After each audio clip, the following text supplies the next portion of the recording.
ಇಲ್ಲಿ ಲಾವಣ್ಯ ಬೇಗ ಬಾ ಅಂತ ಹೇಳಿ ಫೋನ್ ಮಾಡಿದ್ದೀನಿ. ಇಲ್ಲಿ ಇರ್ತೀನಿ ಆಲದ ಮರದ ಹತ್ರ ಅಂತನ. ಇಷ್ಟೊತ್ತಾದ್ರೂ ಬಂದಿಲ್ವಲ್ಲ, ಯಾವಾಗ ಬರ್ತಾಳೆ ಇವಳು? ಹಾಂ, ಅಯ್ಯೋ ನನಗಂತೂ 10 ನಿಮಿಷದಿಂದನ ಕಾದು ಕಾದು ಸಾಕಾಗೋಯ್ತು. ಯಾವಾಗ ಬರ್ತಾಳೋ ಏನೋ. ಏ ದಿವ್ಯಾ, ಯಾರೇ ಇವನು? ಯಾರೋ ಒಳ್ಳೆ ಹ್ಯಾಂಡ್ಸಮ್ ಆಗಿದ್ದಾನೆ. ಯಾರಿದು? ಯಾರೋ ಅಮ್ಮ ಗೊತ್ತಿಲ್ಲ. ನನ್ಗೆ ಯಾಕೋ ಆ ಲಾವಣ್ಯ ಲವರ್ ಇರ್ಬೇಕಾ ಅಂತ ಅನ್ಸುತ್ತೆ. ಲಾವಣ್ಯ ಲವರ? ಯಾರು? ಅದೇ ಅಲ್ಲ ಮಕ್ಕನ ಮಗಳು. ಹೌದೌದು, ಅವನೇ ಇರಬೇಕು. ಬಾ, ಇಲ್ಲಿ ಯಾವ್ದು ಮರದ ಮರೆಯಲ್ಲಿ ಬಚ್ಚಿಕೊಂಡು ನೋಡೋಣ. ನನಗೆ ಯಾಕೋ ಅನುಮಾನ. ಅವಳು ಯಾವಾಗ ಮಾತಾಡಿದ್ರು ಇಲ್ಲಿ ಬಂದು ಮಾತಾಡೋಳು. ಎಲ್ಲೋ ಅಡ್ರೆಸ್ ಹೇಳಿದಾಳೆ, ಇಲ್ಲಿ ಬಂದು ನಿಂತಿದ್ದಾನೆ ಅವನು. ಬಾ, ನಾವಿಲ್ಲಿ ಯಾಲದ ಮರದ ಮನೆಯಲ್ಲಿ ನಿಂತ್ಕೊಳ್ಳೋಣ. ಯಾರು ಬರ್ತಾರೆ ನೋಡೋಣ. ಯಾರಿಗೋ ಕಾಯ್ತಾ ಇದ್ದಾನೆ ಒಟ್ಟಿನಲ್ಲಿ. ನನಗೆ ಯಾಕೋ ಅನುಮಾನ ಆ ಲಾವಣ್ಯ ಲವರೇ ಇರಬೇಕು ಅಂತಾನೆ. ಬಾ ಬಾ, ಇದು ಕಣಿ, ಆ ಲಾವಣ್ಯನೇ ಬರ್ತಾ ಇದ್ದಾಳೆ ಈ ಕಡೆ. ಅವಳು ಲವರೇ ಅನ್ಸುತ್ತೆ. ನೀನು ಹೇಳ್ತಿದ್ದಲ್ಲ ಯಾರನ್ನ ಲವ್ ಮಾಡ್ತಾ ಇದ್ದಾಳೆ ಅವಳು ಅಂತನ. ಈ ಹುಡುಗನೇ ಇರಬೇಕು. ನಡಿ ನಡಿ ನೋಡೋಣ.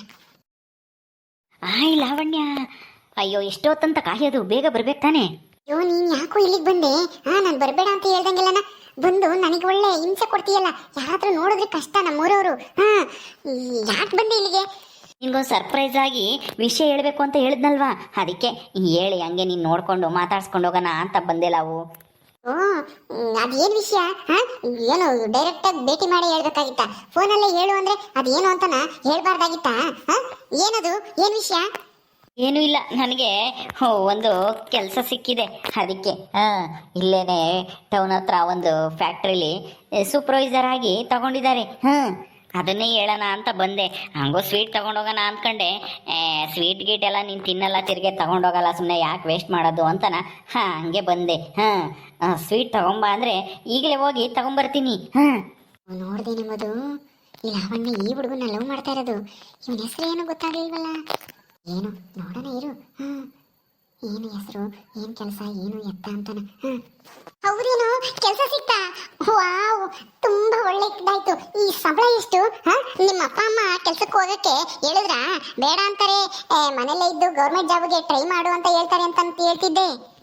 ಅವರು ಹಂಗೆ ಅಂತ ಹೇಳ್ತಾ ಇದ್ರು. ಹೋಗೋದಾದ್ರೆ ಗೌರ್ಮೆಂಟ್ ಜಾಬಿಗೆ ಟ್ರೈ ಮಾಡು, ಈ ಪ್ರೈವೇಟ್ ಜಾಬ್ ಎಲ್ಲ ಏನು ಬೇಡ ಅಂತಾನ. ನಾನು ಗೌರ್ಮೆಂಟ್ ಜಾಬ್ಗೂ ಟ್ರೈ ಮಾಡ್ತೀನಿ ಅಮ್ಮ. ಅದು ಸಿಗೋವರೆಗೂ ನಿಂಗೆ ಪ್ರೈವೇಟಲ್ಲಿ ಹೋಗ್ತಾ ಇರ್ತೀನಿ, ಮನೇಲಿ ಕುತ್ಕೊಂಡು ಇನ್ನೇನು ಮಾಡೋಣ. ನಂದು ಇನ್ನೇನು ಓದೋದು ಮುಗೀತು, ಮುಂದಕ್ಕೆ ಇನ್ನೇನು ಓದೋದು ಬೇಡ. ಇದು ಮಾಸ್ಟರ್ ಡಿಗ್ರಿನ ಕರೆಸ್ಪಾಂಡೆನ್ಸಲ್ಲಿ ಮಾಡ್ಕೊತೀನಿ ಅಂತನ ಹೇಳಿದೆ. ಅದಕ್ಕೆ ಸರಿ ಆಯಿತು, ಹಂಗೆ ಮಾಡು ಅಂತ ಹೇಳಿದ್ದಾರೆ. ಸೂಪರ್ ಆಕಾಶ್, ನನಗಂತೂ ತುಂಬಾ ಖುಷಿ ಆಯ್ತು.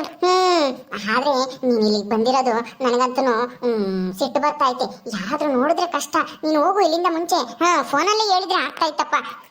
ಫೋನಲ್ಲಿ ಹೇಳಿದ್ರೆ ಇಷ್ಟೊಂದು ಎಕ್ಸೈಟ್ಮೆಂಟ್ ಇರ್ತಿತ್ತಾ?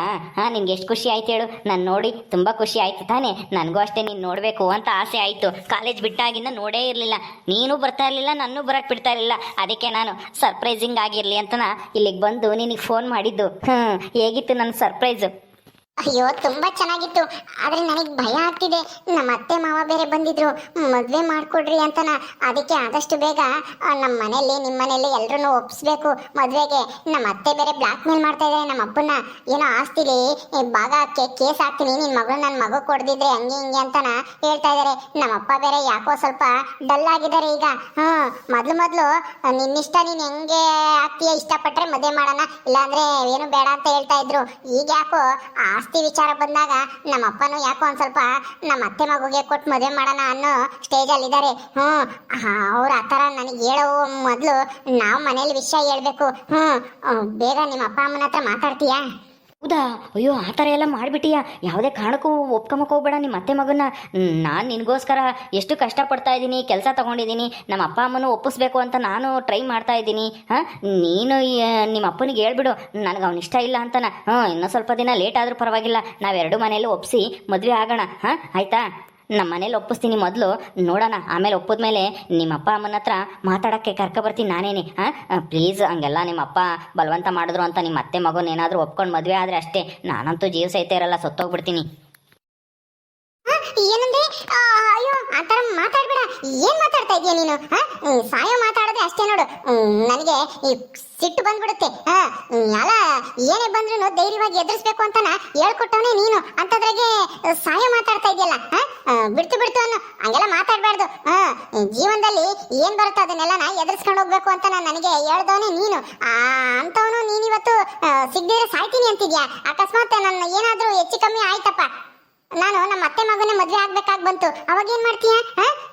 ನೀನು ಯಾವ್ದೇ ಕಾರಣಕ್ಕೂ ಇಂಥ ನಿರ್ಧಾರ ಮಾತ್ರ ತಗೊಂಬಕ್ ಹೋಗ್ಬೇಡ, ಹೇಳಿರ್ತೀನಿ. ಅಂತ ಸಂದರ್ಭನೇ ಬರ್ಲಿ. ಆಯಿತು ಚಿನ್ನು, ಆದರೆ ನೀನು ನನಗೆ ಸಿಗಲೇಬೇಕು. ನಾನು ನಿನ್ನ ತುಂಬ ಇಷ್ಟಪಡ್ತೀನಿ. ನೀನು ಹೇಳ್ದೆ ಅಂತ ನಾನು ಪ್ರೈವೇಟ್ ಜಾಬ್ಗೆ ಸೇರ್ಕೊಂಡಿದ್ದೀನಿ, ಗೌರ್ಮೆಂಟ್ ಜಾಬ್ ಸಿಗೋವರೆಗೂ. ಅಲ್ಲಿವರೆಗೂ ಸ್ವಲ್ಪ ತಾಳ್ಮೆಯಿಂದ ಕಾಯಿ, ನಾನು ಕೆಲಸಕ್ಕೆ ಸೇರ್ಕೊತೀನಿ. ಆಮೇಲೆ ನಿಧಾನಕ್ಕೆ ಒಂದು ತಿಂಗಳು ಸಂಬಳ ತಂದುಕೊಟ್ಟು ನಮ್ಮ ಅಪ್ಪ ಅಮ್ಮನ್ನ ಒಪ್ಪಿಸ್ತೀನಿ. ಆಮೇಲೆ ನಿಮ್ಮನೇಲೂ ನೀನು ಮಾತಾಡುವಂತೆ. ಪ್ಲೀಸ್, ಯಾವುದೇ ಕಾರಣಕ್ಕೂ ನಿಮ್ಮ ಅಪ್ಪ ಆಗಲಿ ನಿಮ್ಮ ಅತ್ತೆ ಮಾವ ಆಗಲಿ ಬಲವಂತ ಮಾಡಿದ್ರು ಅಂತ ಒಪ್ಕೊಂಬಕ್ಕೆ ಹೋಗ್ಬೇಡ. ಓ, ಇದ ಮ್ಯಾಟ್ರು. ಗೊತ್ತಾಯ್ತು. ಮೊದಲು ಒಳ್ಳೆ ಮ್ಯಾಟ್ರನ್ನೇ ಸಿಕ್ತು ಈ ಲಾವಣ್ಯಿಂದ. ಅವ್ರ ಅತ್ತೆ ಮಾವ ಹಂಗಾದ್ರೆ ಇವಳನ್ನ ಮದುವೆ ಮಾಡ್ಕೋಬೇಕು ಅಂತ ಬಲವಂತ ಮಾಡ್ತಾ ಇದ್ದಾರಾ? ಗೊತ್ತಾಯ್ತು. ಇವನ ಹೆಸರು ಎಂತದು? ಆಕಾಶ. ಹೌದು. ಆದ್ರೆ ಗೀದ್ರೆ ಏನೂ ಇಲ್ಲ. ನಾನು ಆದಷ್ಟು ಕಂಟ್ರೋಲ್ ಮಾಡ್ತೀನಿ. ಏನು ಮಾಡೋದು, ನಮ್ಮ ಮನೆಯಲ್ಲಿ ನಮ್ಮ ಅಜ್ಜಿ ಇದ್ದಾರೆ. ನಮ್ಮ ಅಜ್ಜಿಗೆ ನಮ್ಮ ಅತ್ತೆ ಕಂಡ್ರೆ ತುಂಬ ಇಷ್ಟ. ಅದಕ್ಕೆ ಮೊಮ್ಮಗಳನ್ನ ಮಗುಗೆ ಕೊಡಬೇಕು ಅನ್ನೋ ನಮ್ಮ ಅಜ್ಜಿ ಆಸೆ. ನಮ್ಮ ಅಜ್ಜಿಗೆ ಎಲ್ಲ ಕಿತಾಪತಿ. ನಮ್ಮ ಅಜ್ಜಿ ಇಲ್ದಿದ್ರೆ ನಮ್ಮ ಅತ್ತೆನ ಸುಮ್ಮನೆ ಇರಿಸ್ತಿದ್ದೆ ನಾನು. ಹೆಂಗೋ ನಮ್ಮ ಅಜ್ಜಿದೊಂದು ಕಾಟ ಆಗ್ಬಿಟ್ಟಿದೆ. ನೀನು ಅವನ್ನೇ ಮದುವೆ ಆಗಬೇಕು, ಇಲ್ಲಾಂದ್ರೆ ನಿಮ್ಮ ಅಪ್ಪನ ಆಸ್ತಿ ಭಾಗ ಆಗುತ್ತೆ, ಹಂಗೆ ಅಂತನ ಬ್ಲಾಕ್ ಮೇಲ್ ಮಾಡ್ತಾ ಇದ್ದಾರೆ. ನಮ್ಮ ಅಪ್ಪನ್ನು ಬ್ಲಾಕ್ ಮೇಲ್ ಮಾಡ್ತಾರೆ. ನಮ್ಮ ಅಪ್ಪ ಎದರ್ಕಂತ ಇದ್ದಾರೆ. ನಮ್ಮ ಅಜ್ಜಿ ಹೇಳ್ತಾ ಇರೋದಕ್ಕೆ ನಾನು ಈ ಮನೇಲಿ ಇರಲ್ಲ, ನೀನೇನಾದ್ರೂ ನಿನ್ ಮಗಳನ್ನ ಬೇರೆಯವ್ರು ಕಟ್ರೆ ನಾನು ಮಗಳು ಮನೆಗೆ ಇರ್ತೀನಿ ಅಂತ ಎದುರಿಸ್ತಾ ಇದ್ದಾರೆ ಕಣೋ. ಏನ್ ಮಾಡೋದು ಅಂತಾನೆ ಗೊತ್ತಾಗ್ತಾ ಇಲ್ಲ.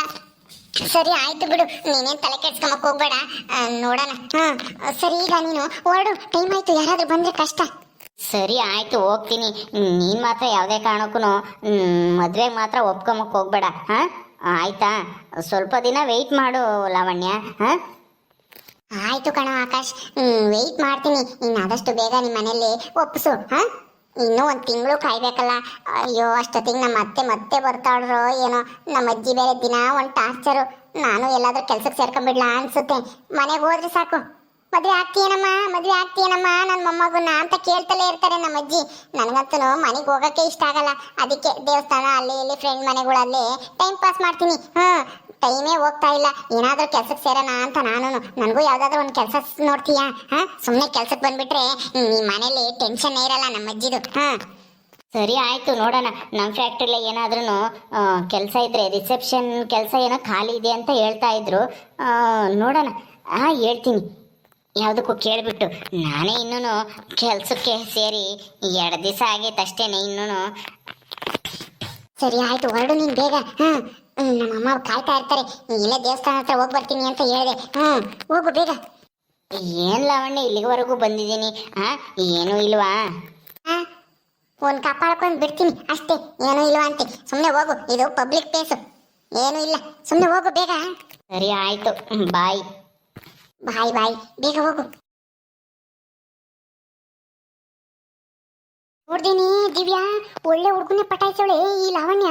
ಚೆನ್ನಾಗಿದ್ದಾನಮ್ಮ, ಮನೆ ಕಡೆಗೂ ಚೆನ್ನಾಗಿರ್ಬೇಕು ಅನ್ಸುತ್ತೆ. ಅದಕ್ಕೆ ಒಳ್ಳೆ ಇಷ್ಟು ಹ್ಯಾಂಡ್ಸಮ್ ಆಗಿ ಬಂದಿದ್ದಾನೆ. ಮತ್ತೆ ಇವಳು ಚೆನ್ನಾಗಿದ್ದಾಳಲ್ಲ. ಚೆನ್ನಾಗಿದ್ದಾಳೆ, ಚೆನ್ನಾಗಿ ಓದಿದ್ದಾಳೆ, ಒಳ್ಳೆ ಬ್ಯೂಟಿ, ಒಳ್ಳೊಳ್ಳೆ ಡ್ರೆಸ್ ಹಾಕ್ತಾಳೆ. ಅದಕ್ಕೆ ಬಿದ್ದೋಗ್ಯವನು ಅವನು. ಏನ್ ಮಾಡೋದು? ಅವ್ರ ಅತ್ತೆ ಮಗ ಏನೋ ಹೇಳ್ತಾ ಇದ್ಲಲ್ವಾ, ಅವ್ರ ಅತ್ತೆ ಮಗ ಮದ್ವೆ ಆಗ್ಬೇಕು ಅಂತ ಬರ್ತಿದ್ದ. ಅವ್ರ ಅಜ್ಜಿ ಏನೋ ಟಾರ್ಚರ್ ಕೊಡ್ತಾ ಇದಾರೆ ಅಂತ ಏನೋ ಹೇಳ್ತಿದ್ಲಲ್ವಾ? ಹೌದೌದು, ಅವ್ರ ಅತ್ತೆ ಏನೋ ಬಂದಿದ್ರಂತೆ, ಯಾರೋ ಹೇಳ್ತಾ ಇದ್ರು. ಅವ್ರ ಅತ್ತೆ ನನ್ನ ಮಗುಗೆ ಮದುವೆ ಮಾಡ್ಕೊಡ್ಬೇಕು, ಇಲ್ಲಾಂದ್ರೆ ಏನು ಆಸ್ತಿ ಮೇಲೆ ಕೇಸ್ ಹಾಕ್ತೀನಿ ಅಂತನ ಹೇಳೋಗವ್ರಂತೆ. ಇನ್ನೊಂದು ವಾರ 15 ದಿವಸ ಬಿಟ್ಟು ಯಾವ್ದಕ್ಕೂ ಹೇಳ್ಬೇಕು ಅಂತ ಇವ್ರ ಅಪ್ಪನ ಬೇರೆ ವಾರ್ನಿಂಗ್ ಕೊಟ್ಟೋಗತ್ತಂತೆ ಅವ್ರ ಅತ್ತೆ. ಹೌದಾ? ಹಂಗಾದ್ರೆ ಮೊದ್ಲು ಅವ್ರ ಅತ್ತೆ ಹಿಡಿಬೇಕು. ಈ ವಿಷಯನ ಮೊದ್ಲು ಅವ್ರ ಅತ್ತೆ ತಿಳಿಸ್ಬೇಕು. ಇವ್ನು ಯಾವ ಊರು ಏನು ಎತ್ತಂತನ ಈಗಲೇ ತಿಳ್ಕೋಬೇಕು. ಏನೋ ಆಕಾಶ ಏನಂದ್ರಲ್ವಾ, ಇವನ ಹೆಸರು ಕೇಳ್ತೀನಿ ಬಿಡು. ನನ್ನ ಫ್ರೆಂಡ್ಸ್ ಇರ್ತಾರೆ, ಇವಳು ಕಾಲೇಜಲ್ಲಿ ಇದ್ದಾರೆ, ಡಿಗ್ರಿ ಓದ್ತಾ ಇರೋರು. ಅವ್ರನ್ನ ಕೇಳಿದ್ರೆ ಹೇಳ್ತಾರೆ ಇವ್ನ ಡೀಟೇಲ್ಸ್ ಎಲ್ಲನ. ಸರಿ ಆಯ್ತಮ್ಮ, ನಡಿ, ಏನ್ ಮಾಡ್ತೀಯೋ ಮಾಡ್ಕೊ. ನಾನು ಮನೆ ಹತ್ರ ಹೋಗ್ಬೇಕು. ಸರಿ ಬಾ, ನಾನು ಮನೆ ಹತ್ರನೇ ಹೋಗೋದು. ಪಾಪ ಕಣೆ ರಮ್ಯಾ, ಜೈಲಿಗೆ ಕಳಿಸ್ಬಿಟ್ಲಂತೆ ಅವ್ರ ಅತ್ತೆ. ಅಯ್ಯೋ ಕಣೆ, ಏನ್ ಮಾಡೋದು? ನಿನ್ನೆ ಬೇರೆ ಅವ್ರ ಅತ್ತೆ ಬಂದಿದ್ಲು ನಮ್ಮನೆಗೇನೆ. ಆ ನಂದಿನಿ ಅವ್ರ ಅತ್ತೆನ ನಮ್ಮನೆಗೆ ಕರ್ಕೊಂಬಂದಾಳೆ ನೋಡು. ಎಷ್ಟು ದಿಮಾಕ್ ಇರ್ಬೇಕು ಆ ನಂದಿನಿಗೆ. ಅಲ್ಲ, ನಮ್ಮ ರಮ್ಯನ ಜೈಲಿಗೆ ಕಳ್ಸಾಳ ಯಮ್ಮ. ಅವಳನ್ನ ನಮ್ಮ ಮನೆ ಕರ್ಕೊಂಬಂದು ನಮ್ಗೆ ಎಷ್ಟು ಸಿಟ್ಟು ಬಂದಿತ್ತು ಗೊತ್ತಾ, ನನಗೂ ನಮ್ಮ ಅತ್ತೆಗೂ. ಏನ್ ಮಾಡ್ತೀಯ, ಆ ಅಜ್ಜಿ ಬೇರೆ ಒಳಗೆ ಕರ್ಕೊಂಡೋಗಿ ಟೀ ಕೊಟ್ಟು ಕಳ್ಸವಳೆ. ನಾವು ಅವಳು ಹೋಗೋವರೆಗೂ ಹೋಗೇ ಇರಲಿಲ್ಲ, ಹೊರಗೆ ಇದ್ವಿ. ಆ ನಂದಿನಿಗೆ ಒಂದು ಈಟುನು ಇದೇ ಇಲ್ಲ ಕಣೆ, ಬುದ್ಧಿನೇ ಇಲ್ಲ. ನಮ್ಮ ಮನೆಯವರು ನಾದ್ನಿ ಅಂತನ ಅವಳಿಗೊಂದಿಷ್ಟು ಪ್ರೀತಿನೇ ಇಲ್ಲ. ನಮಗೆ ಕೆಟ್ಟದ್ ಮಾಡೋರ್ಗೆ ಅವಳು ಒಳ್ಳೇದ್ ಮಾಡಕ್ ಹೋಗ್ತಾಳೆ, ಕರ್ದು ಉಪಚಾರ ಮಾಡ್ತಾಳೆ. ಏನ್ ಬುದ್ಧಿವಂತೇನೋ ಏನ್ ಕತ್ಯೋ. ನಮ್ಗಂತೂ ನೋಡಕ್ಕಾಗಲ್ಲಮ್ಮ ಅವಳು ಆಡೋದ. ಆ ಸಿದ್ಧನೋ ಏನೇನು ಕೇಳಲ್ಲ, ವಿದ್ಯೆ ಇಲ್ಲ ಬುದ್ಧಿ ಇಲ್ಲ ಏನೂ ಇಲ್ಲ. ಅವಳಿಗೆಲ್ಲ ದುಡ್ಡು ತಂದು ಕೊಡ್ತಾನೆ, ಅವನು ಹೋಗಿ ಮೇಸ್ಕೊಂಡ್ ಬರ್ತಾನೆ. ಅವನೊಬ್ಬ ಎಂಟಿ ಗುಲಾಮ ಆಗ್ಯವನವನು. ಏನೋ ಬಾ ಯೋಗಿ ಪಡ್ಕೊಂಬಂದಿದ್ ಜೋಗಿ ಪಡ್ಕೊಂಬಂದಿರೋದು ಜೋಗಿಗೆ. ನಂದಿನಿ ಅದೃಷ್ಟ ಮಾಡಿ ಅವಳಿ ಅಂತ ಗಂಡ ಸಿಗಾಕೆ ಏನು ಕೇಳಲ್ಲ ಅವನೊಬ್ಬ ಮೊಸರನಂತವನು. ನಡಿ ಹೋಗೋಣ. ಓಕೆ ಸ್ನೇಹಿತರೆ, ಈ ವಿಡಿಯೋನ ಇಲ್ಲಿ ಮುಗಿಸ್ತಾ ಇದೀವಿ. ಈ ಕಥೆಯನ್ನು ಮುಂದುವರಿಯುತ್ತೆ. ನಿಮ್ಮೆಲ್ಲರಿಗೂ ಈ ವಿಡಿಯೋ ಇಷ್ಟ ಆದರೆ ಲೈಕ್ ಮಾಡಿ, ಶೇರ್ ಮಾಡಿರಿ. ಹಾಗೆ ಇನ್ನು ಯಾರ್ಯಾರು ನಮ್ಮ ಚಾನಲ್ ಸಬ್ಸ್ಕ್ರೈಬ್ ಮಾಡ್ಕೊಳ್ಳಿಲ್ಲ ದಯವಿಟ್ಟು ಸಬ್ಸ್ಕ್ರೈಬ್ ಮಾಡ್ಕೊಳ್ರಿ. ಮುಂದಿನ ವಿಡಿಯೋದಲ್ಲಿ ಸಿಗ್ತೀವಿ. ನಮಸ್ಕಾರ.